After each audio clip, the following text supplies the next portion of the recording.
Eto mga boss, ating panoorin ha. Tatlong aso. Pag kumanta yung pare, tila sumasabay din sila. Panoorin ang video.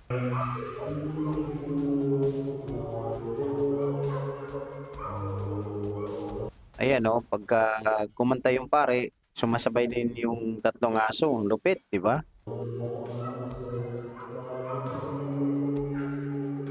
Ang pinagtataka ko lang, bakit napunta yung tatlong aso diyan? Siguro may may-ari yan, nagsisimba din, kaya andyan yung tatlong aso na yan. Pero ang malupit diyan, bakit andyan pa sila sa altar, no? Nagisabay pa sila sa pag-awit ng isang pare, no?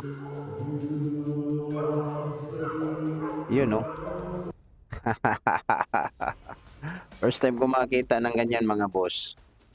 Like, comment, and share. Follow for more videos.